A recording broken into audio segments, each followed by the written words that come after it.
This is the last presentation on the topic of burn.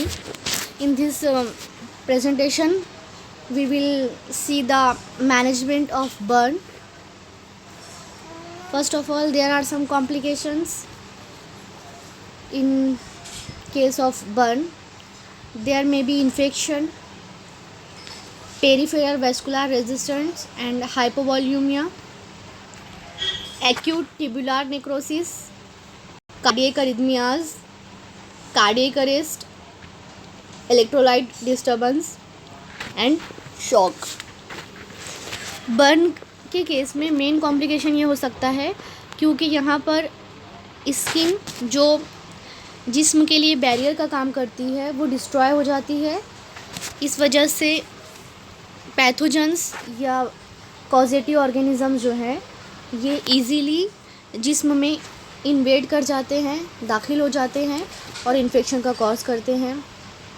अब ये infection local भी हो सकता है या जनरलाइज्ड इन्फेक्शन हो सकता है इन केस ऑफ सेप्टिसेमिया और बैक्टीरियमिया.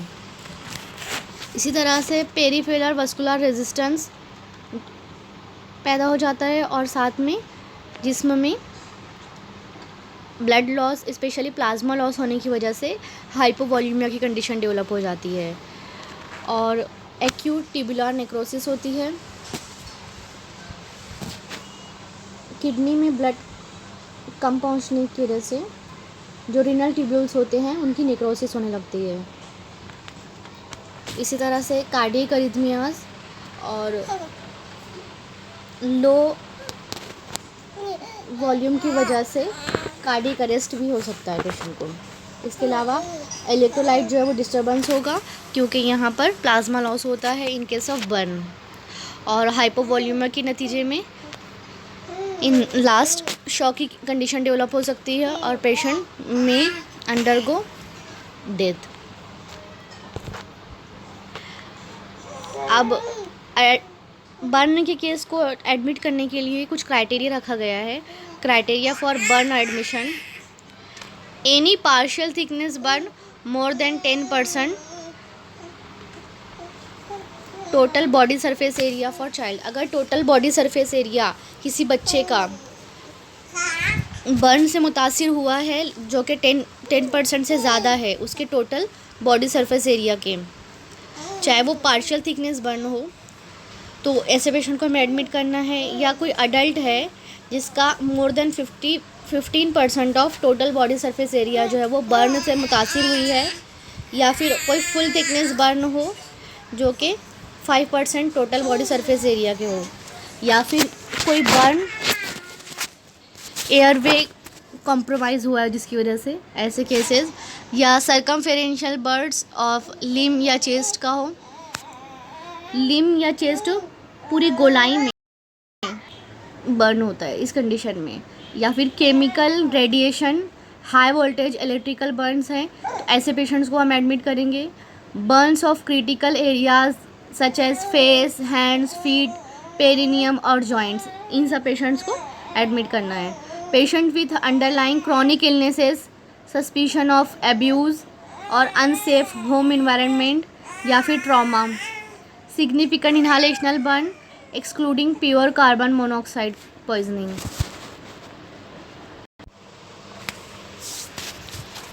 सिग्निफिकेंट इनहालेशनल बर्न के केसेस लेकिन प्योर कार्बन मोनोऑक्साइड पॉइजनिंग को छोड़कर जो केसेस हो इनहालेशनल बर्न के उन्हें हम एडमिट करेंगे.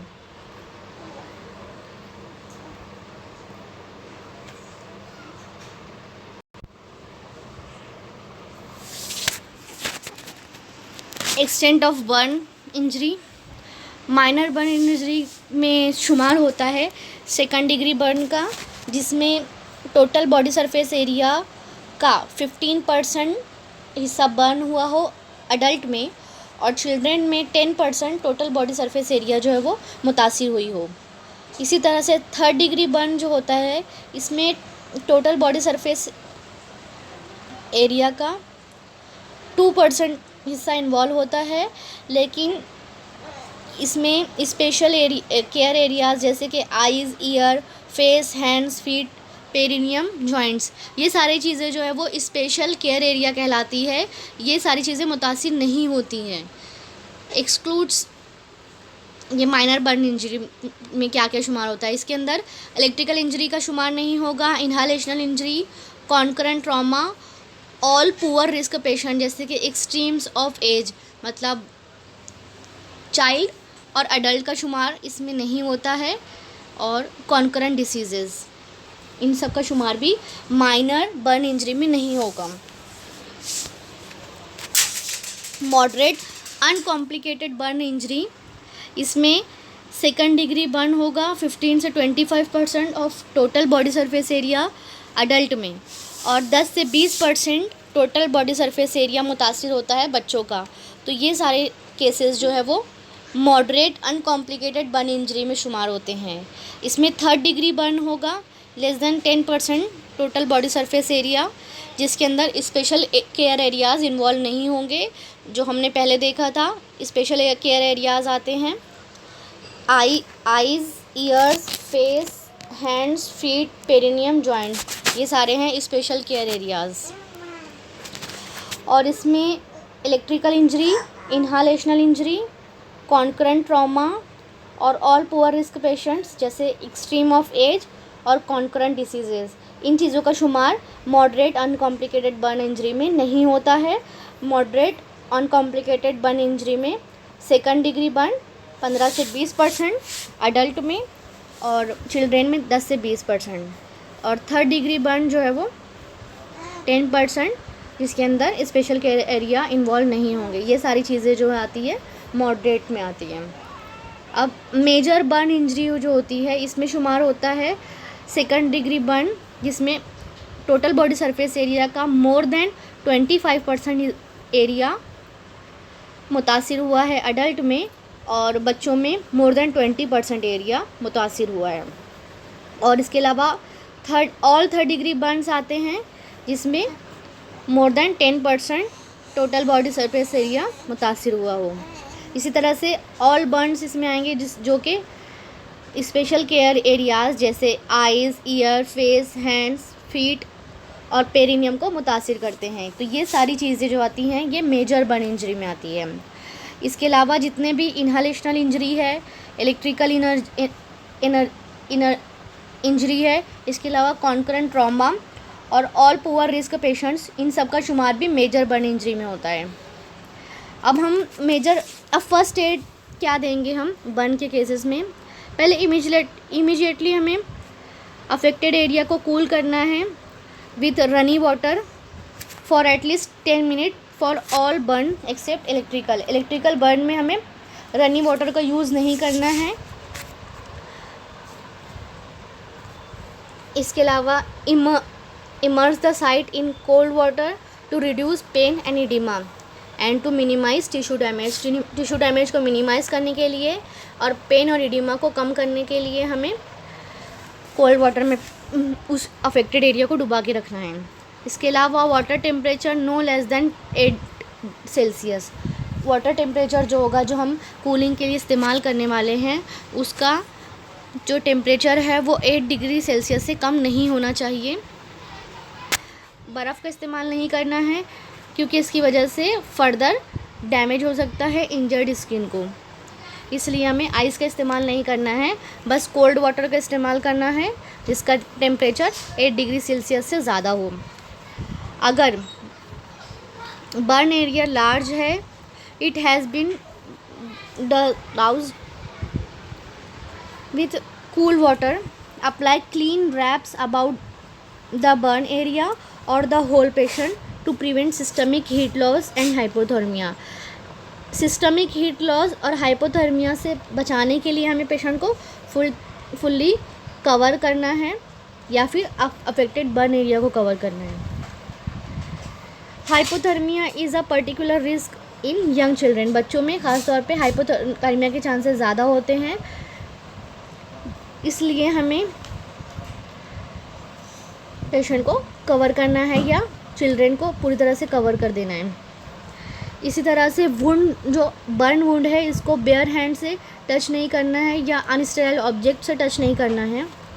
इसके अलावा टूथपेस्ट, बटर, ग्रीस और ऑयल, इन सब का एप्लीकेशन नहीं करना है, जो कि आमतौर पे घरों में आफ्टर बर्न कूलिंग इफ़ेक्ट के लिए इस्तेमाल किया जाता है। ग्रीस, बटर या टूथपेस्ट वगैरह, तो इनका इस्तेमाल नहीं करना है क्योंकि इनसे रिस्क ऑफ इन्फेक्शन बढ़ जाता है। और अगर ब्लिस्टर्स बन रहे हैं तो इनको ब्रेक नहीं करना है, क्योंकि इसकी वजह से if blisters break, clean the area by running tap water over it. अगर छाला आ जाता है या ब्लिस्टर्स फॉर्मेशन हो जाता है तो इस कंडीशन में हमें कोशिश करना है कि ब्लिस्टर जो है वो रप्चर ना हो या ब्रेक ना हो। और अगर खुद से ब्रेक या रप्चर हो जाता है तो उसे हमें रनिंग वाटर और टैप वाटर से क्लीन करना है।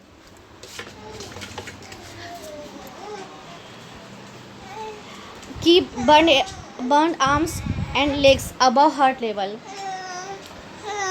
जो अगर बर्न से अफेक्टेड एरिया जो है वो आर्म है या लेग्स है तो हमें इसको हार्ट लेवल से ऊपर की तरफ एलिवेट करके रखना है। और कूलिंग जो है वो हमें स्टॉप नहीं करने हैं 10 मिनट से पहले। 10 मिनट तक हमें बर्न एरिया को कूल करना। These are the first aid. Run cool water over area of burn. Wrap, ये this is running with running water we are cooling. इसी तरह से अफेक्टेड एरिया को रैप कर देना है स्टेराइल ड्रेसिंग से लाइटली, ताकि इन्फेक्शन ना हो।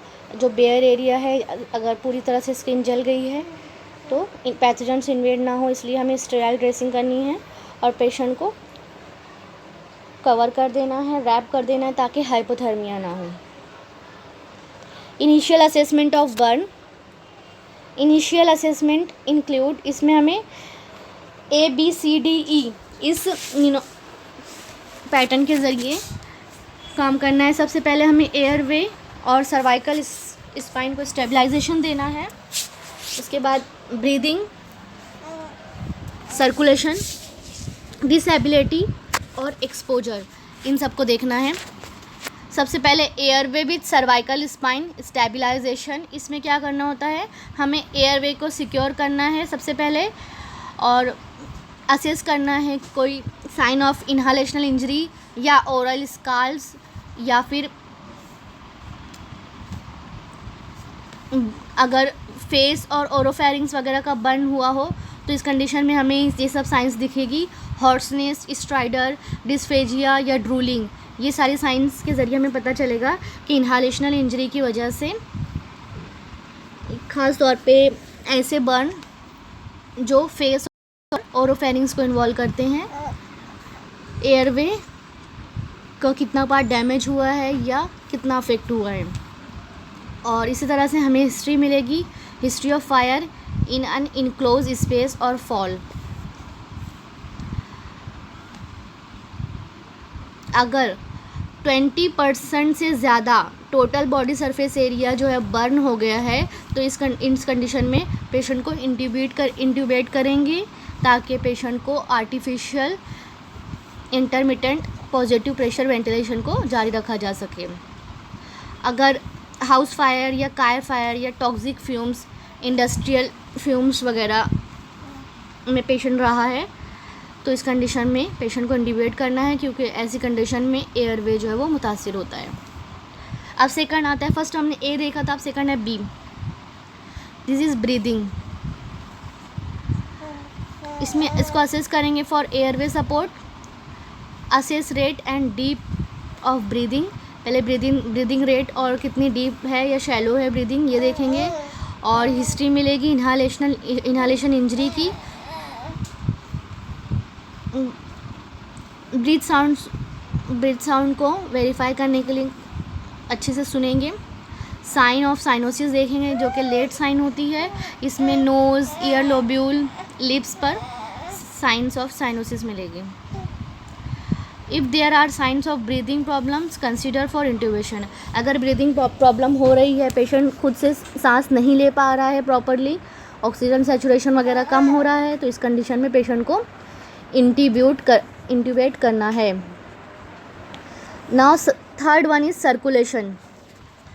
सर्कुलेशन, इसमें साइन ऑफ हाइपोवॉल्यूमिक शॉक मिलेगा, जैसे कि पेशेंट की स्किन जो होगी वो कोल्ड क्लैमी हो जाएगी, स्किन का कलर चेंज हो जाएगा ब्लूइश या वाइटिश, और इसके अलावा रैपिड पल्स मिलेगी, कोल्ड और क्लैमी स्किन मिलेगी, और डिपेंड करता है ये डेप्थ ऑफ बर्न और डिग्री पर। इसमें इसके अलावा हमें सर्कुलेशन फेलियर देखने के लिए कैपिलरी रिफिल टाइम देखेंगे, इसके लिए 2 फिंगर का इस्तेमाल करते हैं, और ब्लड प्रेशर को मॉनिटर करना है, पल्स और स्किन कलर को देखना है। डिसेबिलिटी और न्यूरोलॉजिकल चेंजेस क्या है, पेशेंट का अलर्ट देखना है, रिस्पॉन्स क्या है, वोकल है या वर्बल है, वोकल है, या फिर टच करने से वो रिस्पॉन्स कर रहा है, रिस्पॉन्स टू वॉइस स्टिमुलाई या रिस्पॉन्स टू पेन स्टिमुलाई, या अनरिस्पॉन्सिव है पेशेंट, ये सारी उसकी कैटेगरीज़ हैं। प्यूपिल देखने में उसकी डायलेटेड है या लाइट रिफ्लक्स मिल रहा है या नहीं, और generalised condition. Exposure, stop burning process, सबसे पहले बर्निंग प्रोसेस को रोकना है। Expose the patient, remove clothes and jewellery. Children with burn easy to lose heat, so keep the child in warm environment and cover with clean dry blanket when no being examined. Examination से पहले बच्चों को जल्दी से rap करना है clean blanket से, ताकि फर्दर हाइपोथर्मिया ना हो। It is okay to use water to stop the burning process. Nursing care plan,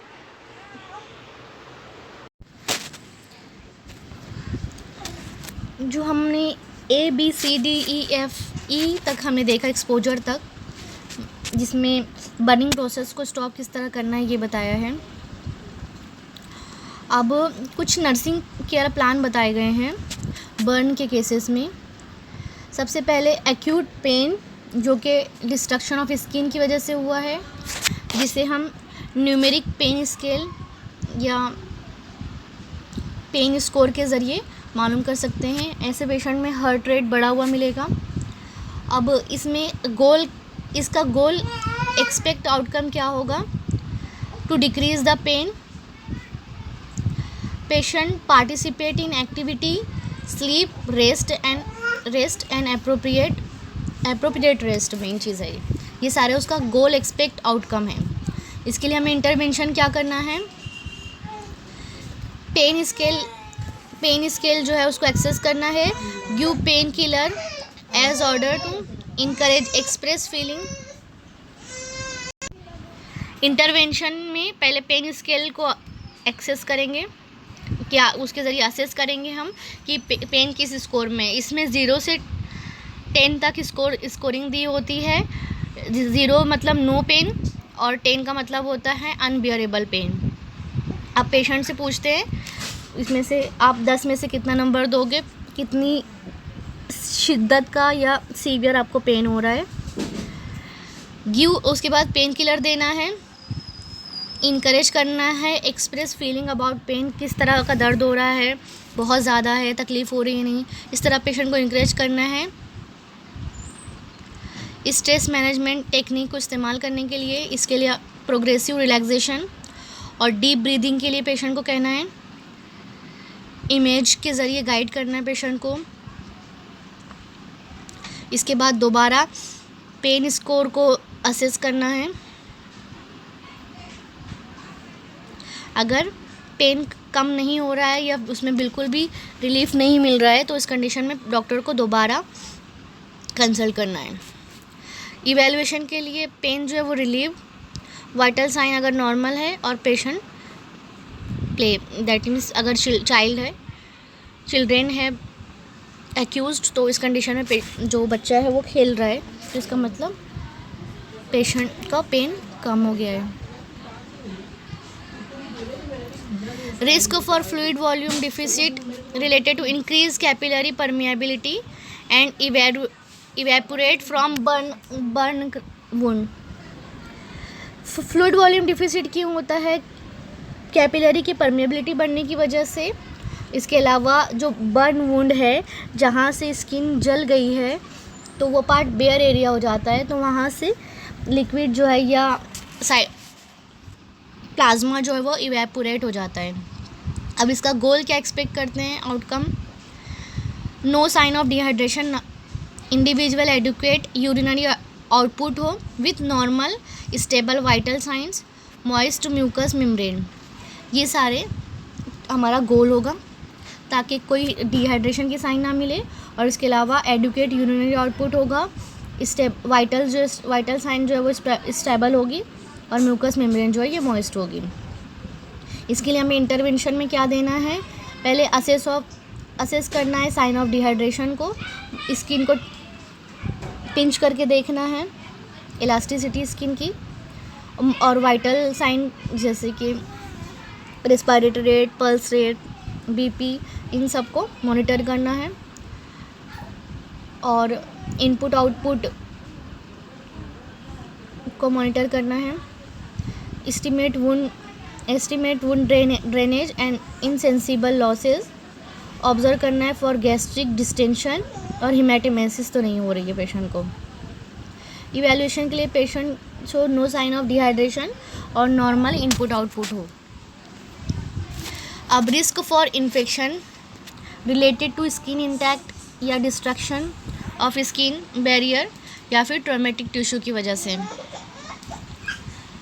goal of expect outcome क्या होगा इसका? Wound healing free of purulent exudates and be afebrile and no sign of infection. Fever नहीं होगा, wound healing proper होगी, कोई purulent discharge ना हो, और उसमें कोई sign of infection, redness, swelling, pain, ये सब चीज़ें ना हों। अब इसके इंटरवेंशन में पहले हम असेस करेंगे साइन ऑफ इन्फेक्शन, देखेंगे वहाँ लोकल एरिया में कोई रेडनेस तो नहीं है, या फाउल स्मेलिंग डिस्चार्ज, प्यूरेंट डिस्चार्ज तो नहीं है, इसके अलावा पेन की कंप्लेंट या फीवर तो नहीं है। आइसोलेशन टेक्निक का यूज़ करेंगे, good hand washing technique for all individuals coming in contact with patient. इसके अलावा गाउन, ग्लव्स, मास्क और स्ट्रिक्ट असेप्टिक टेक्निक का इस्तेमाल करते हैं during direct wound care. Monitor करेंगे और विजिटर्स को लिमिट करेंगे, ज़्यादा लोगों को हम पेशेंट से मिलने नहीं देंगे अगर ज़रूरी ना हो तो। और इसके अलावा वाइटल साइन को मॉनिटर करेंगे, फीवर देखेंगे। Wound heal with no sign of infection, ये इवैल्यूएशन होगा, और patient no sign of fever. Treatment में मेन है relieving pain, non steroidal anti inflammatory drugs का इस्तेमाल करते हैं। इन्फेक्शन को प्रिवेंट करने के लिए हम एंटीबायोटिक्स का यूज़ करेंगे, और बॉडी फ्लूइड और इलेक्ट्रोलाइट मेंटेन करने के लिए हम IV फ्लूइड का इन्फ्यूजन करेंगे, इसके साथ में इलेक्ट्रोलाइट भी देंगे।